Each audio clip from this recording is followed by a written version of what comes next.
Bom, amigos, no programa de hoje estaremos falando sobre os relacionamentos entre pessoas de idades diferentes. Temos aqui a presença da psicóloga Jane Rezende. Ela estará falando sobre as questões éticas, subjetivas que envolvem esses relacionamentos.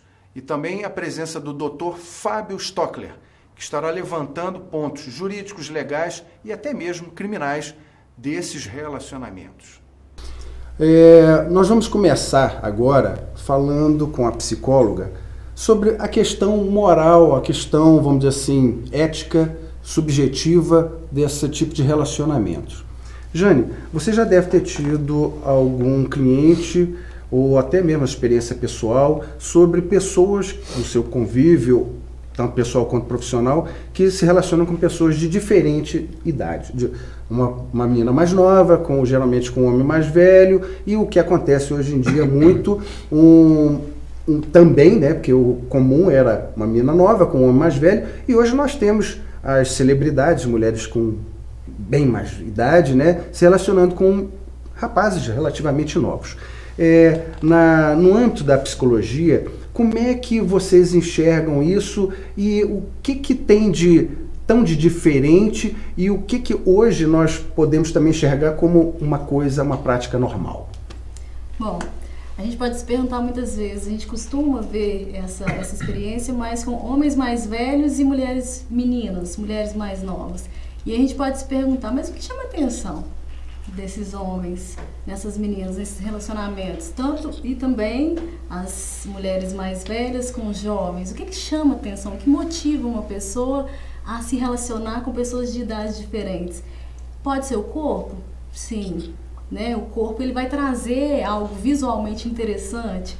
A jovialidade pode ser, porque a jovialidade traz a questão do divertimento, e aí tanto o homem quanto a mulher, ele vai trazer aquela soltura maior, aquela alegria de curtir as coisas da vida, com uma desenvoltura maior do que uma mulher de uma idade mais avançada em relação a um homem mais velho, por exemplo. Então são vários fatores que a gente observa: corpo, jovialidade, um pouco de uma falta de responsabilidade, um quê de responsabilidade que faz com que o homem ou a mulher deixe aquelas máscaras que ele construiu ao longo da vida um pouco de lado e aprenda a viver a vida, aprenda a se cuidar mais. Então são vários os fatores que a gente pode observar que chamam atenção nesses relacionamentos: corpo, jovialidade, um quê de falta de responsabilidade, e aí vai.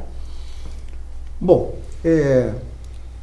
o formato desse programa, ele busca ser o mais à vontade possível. As pessoas respondendo as perguntas de uma forma mais tranquila, mais objetiva, menos engessada. Nós temos a possibilidade de você que está nos assistindo participar também do nosso programa. Basta que você mande um Twitter para suas perguntas, ou seja, @suas perguntas, tudo junto.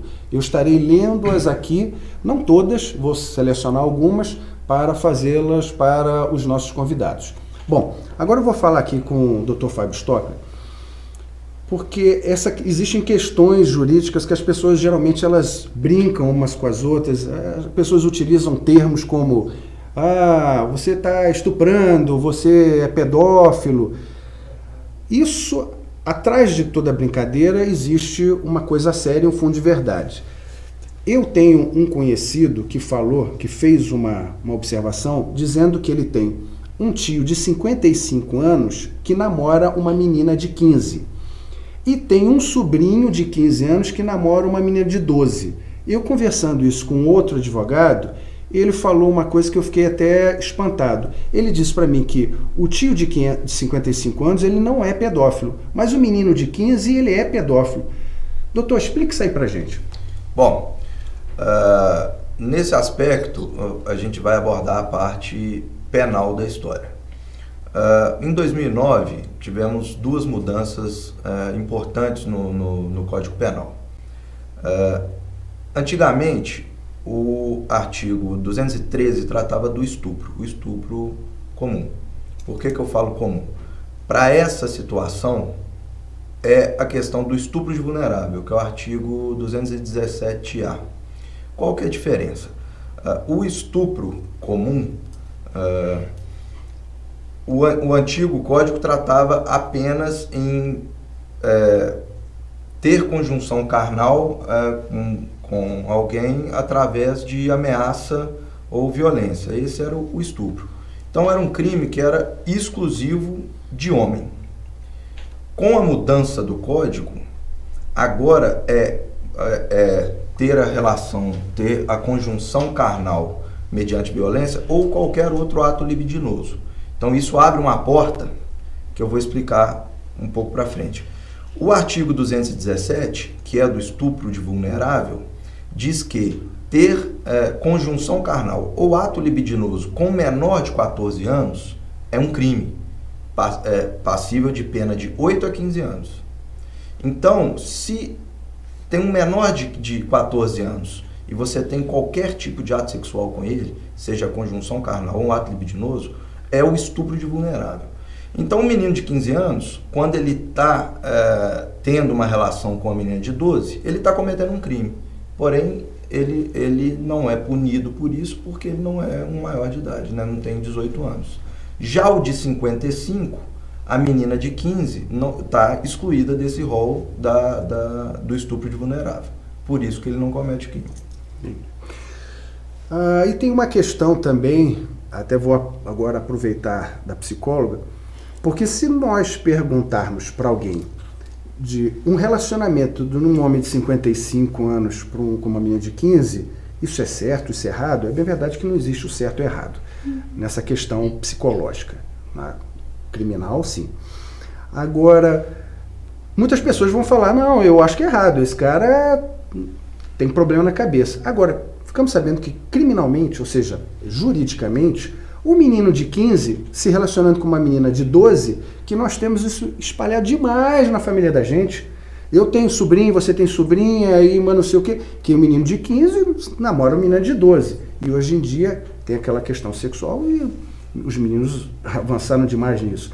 Então, como é que, à luz do direito, que nós estamos vendo que o homem de 55 anos, nesse caso, não está errado, e o menino de 15 está errado, como é que psicologicamente você enxerga isso, Jane? Interessante, o psicólogo é a pessoa que trata do comportamento, né? E o interessante é observar se esse comportamento é somente uma atração, que qualquer um de nós teríamos, uma atração para uma pessoa mais nova que a gente, ou se chega a uma obsessão. Então, existe uma diferença entre atração e obsessão. Se a gente observar no comportamento daquele indivíduo que existe obsessão, a gente pode observar que vai caminhar para uma questão mais patológica, e aí com indicações de pedofilia. Então, o interessante é observar, é somente uma atração ou chega a uma obsessão? Eu só gosto de meninas mais novas, eu só gosto de meninos mais novos. Então, é importante observar essa diferença. É atração? Ok, está no nível da normalidade. Agora, é obsessão? É aquela coisa contínua ali que só pode ser menino mais nova, só pode ser um menino mais novo? Denota-se uma questão de pedofilia. E já pode pensar em traço de pedófilo. Doutor, eu sei que também o senhor tem que ser imparcial nesses julgamentos. O senhor responde tudo aos olhos da lei. Mas o que pode acontecer no caso desse menino de 15 anos, com essa menina de 12, e no caso também desses homens de 55, então também podemos falar de mulheres. Eu depois até vou perguntar quando a coisa se inverte. O que pode acontecer também com esses homens de 55 anos que eles estão esbarrando, se ele está se relacionando com uma de 15, ele pode um dia escorregar um pouco mais para baixo, o que isso pode vir a acontecer com ele? Olha, nos dias de hoje, não, porque o preceito legal diz menor de 14 anos. A lei, ela tem que ser mutável, ela tem que evoluir junto com a sociedade. A lei, ela vem para atender os anseios da sociedade. E a sociedade, ela está em constante mudança, especialmente esses últimos 10, 20 anos, com a tecnologia, a gente está sofrendo um bombardeio de informação muito grande. E é um choque cultural, porque hoje você tem TV a cabo e você vê canais de outros países, você tem acesso à internet, então praticamente a população inteira convive com diversas culturas e, por consequência, diversas moralidades. Então, nesse aspecto, a sociedade está em constante evolução. E a lei tem que acompanhar isso, porque senão ela cai em desuso. A exemplo, o crime de adultério. No Brasil já foi crime adultério. Você ia preso por adultério. Então, o que acontece? Em 2009, nós tivemos essas duas mudanças. Antigamente, o crime de estupro era exclusivo do homem, porque era constranger alguém à relação sexual, à conjunção carnal. E aí foi adicionado ao texto legal o ato libidinoso. Então, já respondendo a questão da mulher, eu volto um pouquinho atrás, uma vez que o crime de estupro prevê a conjunção carnal e o ato libidinoso, a mulher também pode ser agora autora do crime de estupro. Então, indo para o artigo 217, que é o estupro presumido, menor de 14 anos, se tiver relação sexual, mesmo ela querendo, a lei ela prevê de forma objetiva a presunção de violência. Ou seja, uma mulher de 18 anos com um garoto de 13, ela pode ser presa. É presunção de violência. E a mesma coisa o homem. Então, a lei ela vem para atender aos anseios da sociedade. Só que a sociedade ela gira tão rápido que o que aconteceu?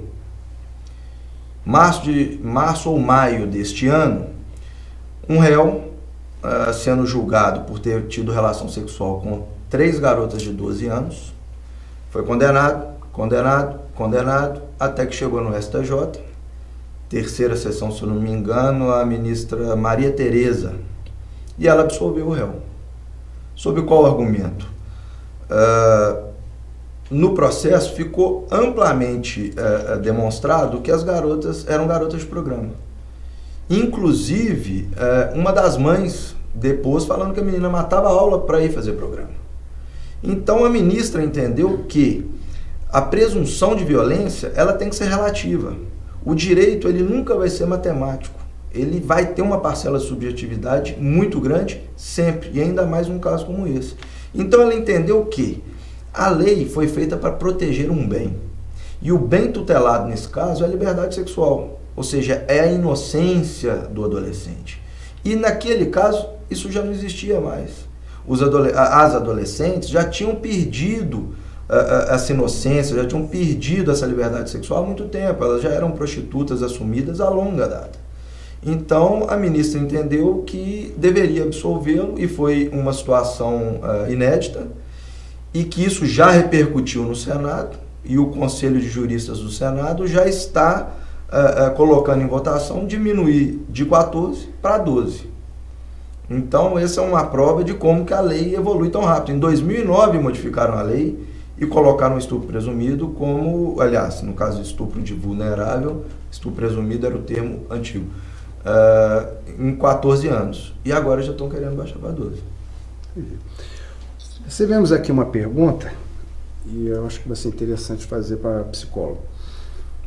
Aqui o rapaz, isso aqui tá, ele não botou o nome, mas está com pinta de ser um rapaz. Ele falou o seguinte: se relacionar com um homem mais velho, tudo bem. Agora, se relacionar com uma velha, ele deve ser, ele é machão, ele é machista, né? Mas tudo bem. Mas uma coisa, eu acho também engraçado que as coisas mudaram de um tempo para cá, né? Sim, claro. Nós vimos, sim, normalmente, meninas mais novas saindo com homens mais velhos, até pela questão financeira.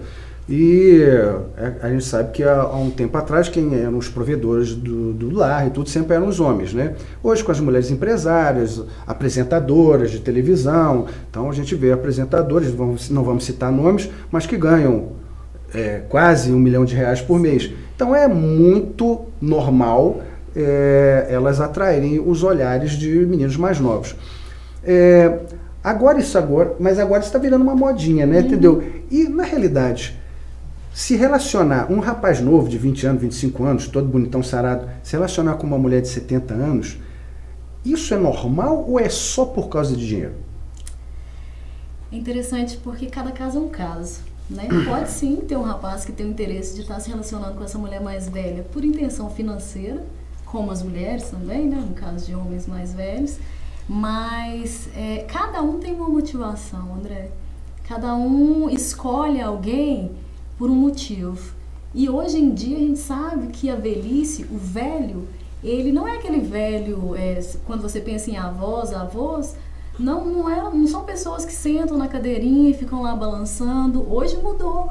Com os avanços tecnológicos, hoje a mulher pode se cuidar mais. Uma mulher hoje, por exemplo, pode engravidar com 55 anos, o que antigamente a gente não conseguia isso, porque não tinha avanço tecnológico suficiente. Então, hoje em dia, é possível sim um menino estar com uma velha, porque essa velha, ela está cheia de jovialidade, né? E o que a gente entende em psicologia é que o desejo, ele não tem tempo, não é a juventude, não é a beleza que vai conter, que vai sustentar o desejo, mas sim o que você fez durante a sua vida, né, a disposição que você tem de viver. Então é possível sim um jovem estar com uma velha. Sem dar o meu depoimento pessoal, porque independente de gostar ou não gostar, nós sabemos que existe uma certa idade que nós passamos para uma outra categoria de idoso. Então, alguns estipulam 65, outros podem até falar uma outra idade. Então, a pessoa não deixa de ser velha. Simplesmente rotulou como uma pessoa idosa. É a partir dos 60. A partir dos 60, né? Então, aproveitando a deixa aí, doutor, eu, de uma forma cética, pragmática, eu não consigo enxergar muito amores, vamos supor, uma menina de 18 anos com um homem de 81. Então, como acontece em alguns casos, aí, diferença de 30 a 40 anos. Então, a pergunta é o seguinte: o que nós, de repente, filhos, vamos supor que eu tenha uma mãe de 81, que ela está se relacionando com um rapaz de 22 anos, o que juridicamente, eu que não acredito que tem amor na relação, o que juridicamente eu posso fazer para resguardar talvez o patrimônio que essa minha mãe tem esteja em jogo em função desse pseudo-amor? Bom, vamos por partes. Mais uma vez, na evolução da lei, que ela é constantemente, né, evolutiva, em 2002 o Código Civil mudou. Antes de 2002, o casamento, que a gente chama de casamento silente, o casamento legal, que ninguém fala nada, era o de comunhão total de bens. Depois de 2002, passou a ser o de comunhão parcial. Por quê? O brasileiro, ele não tem muito hábito de discutir casamento, de discutir o regime de bens do casamento. Então o legislador achou por bem proteger essa pessoa que não tem o hábito. Então ele colocou parcial. Maiores de 60, à época, no Código de 2002, não podiam escolher. Era separação de bens. Agora, 60 anos já é uma idade, como a gente conversou aqui, que a pessoa ainda está totalmente ativa e totalmente psicologicamente assim, saudável. Ou seja, é uma pessoa extremamente ativa. Em 2010, houve uma nova alteração na lei, já passando para 70. Ou seja, a pessoa que é maior de 70 anos, obrigatoriamente, ela tem que casar no regime de separação de bens. O regime de separação de bens já vai determinar o que é dela é dela, o que é dele e vice-versa.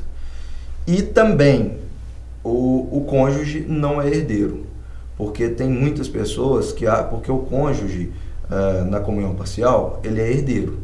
Então, o que era do marido ou da esposa antes é dela, o que é dele antes do casamento. E depois, o que eles construírem junto, divide. Então, tem muitas pessoas que acham, pô, vou casar com um rico, se a gente separar eu não tenho nada não, mas se ele morrer eu sou herdeira dele. Na separação de bens, isso não funciona. Então, se tiver que casar, separação de bens total é obrigatório, isso para acima de 70. Agora, o único risco que existe é relativamente a testamento, porque toda pessoa tem a possibilidade de fazer um testamento de 50% de seus bens. Os outros 50% obrigatoriamente vai para os descendentes. Aliás, vai para a sucessão legítima, que são descendentes, ascendentes e o cônjuge, no caso da comunhão parcial. Eu tenho aqui duas perguntas Tenho mais de 2 perguntas, mas uma que eu achei muito interessante para fazer aqui para a psicóloga e para fechar aqui com o nosso advogado. Bom, aqui também não se identificou, tem aqui um rabisco aqui, quer dizer, algumas letras separadas aqui, mas a pessoa também ela foi, vamos dizer, direto, sucinta com a pergunta para você. Ela perguntou: essa psicóloga namoraria ela não gostou de você. Essa psicóloga namoraria uma pessoa mais velha? Essa é a pergunta. Claro que sim. Inclusive eu namoro uma pessoa mais velha. E é uma experiência, inicialmente, como toda relação, com a diferença de idade. Por exemplo, eu tenho 33 e ele tem 63. É uma diferença de 30 anos. Né? Uma diferença muito grande. E as pessoas poderiam... Inicialmente existe a questão, a família, os amigos perguntam: mas o que está acontecendo? Você está doida? Né? Você está namorando uma pessoa com essa idade? Né? O que você espera da vida? E enquanto psicóloga, enquanto pessoa, eu observo que o que eu espero é o que todos nós esperamos: afeto, parceria, companheirismo. E é possível sim encontrar isso numa pessoa de 63 anos, uma pessoa de 20, de 30. Não, bacana. Olha, o nosso programa ele não foi baseado na vida da psicóloga. Por acaso nós estamos sabendo disso agora. Doutor Fábio, a gente sabe que lei está mais ou menos associada ao termo justiça, mas muitas pessoas interpretam a lei como injustiça. Então, uma pergunta aqui sucinta, aqui eu estou conseguindo entender, quer dizer, aqui está bem explicado. O nome da pessoa que nos mandou foi a Gabriela Benfica. Gabriela, já fique aqui sabendo que você foi a sorteada, porque aqui já me mandaram, no nosso brinde. Você vai ganhar um kit de beleza da Liwish. Depois nós vamos entrar em contato com você. Bom, a pergunta da Gabriela foi o seguinte: acho injusto essa lei tratar uma menina de 12 anos de forma distinta de uma de 15. Afinal, acredito que não tenha muita diferença. Bom, justiça é justiça, lei é... Essa questão de justiça é subjetivo demais. A lei, ela tenta atingir o homem médio, ou seja, ela não tem como agradar a todos. Ela tenta agradar a sociedade de forma geral, mas vai ter sempre um que vai concordar, outro que não vai concordar. Em teoria, a lei, a maioria concorda. Ou seja, essa é a ideia do legislador, é buscar o pensamento de um homem médio, que é a sociedade de forma geral. Agora, relativamente a uma menina de 12 ou uma menina de 15, hoje em dia vai ter para os dois lados. Vai ter menina de 15 que parece ter 20 e vai ter menina de 20 que ainda brinca de boneca. Essa é a subjetividade da coisa.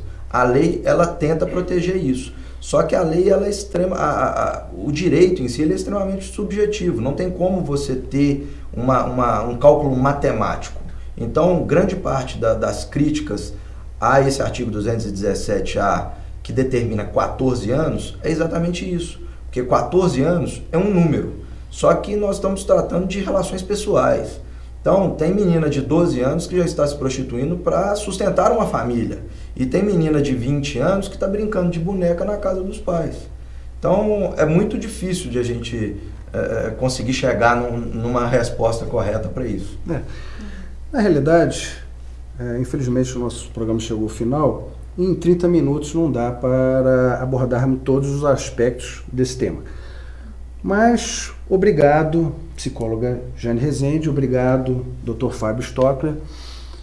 Eu agradeço imensamente a participação de vocês, espero que vocês mandem sempre perguntas para o nosso programa e também ajude-nos a fazer uma próxima pauta, mandando e-mail para contato@trocandoumaideia.com.br. Obrigado por tudo, até a próxima.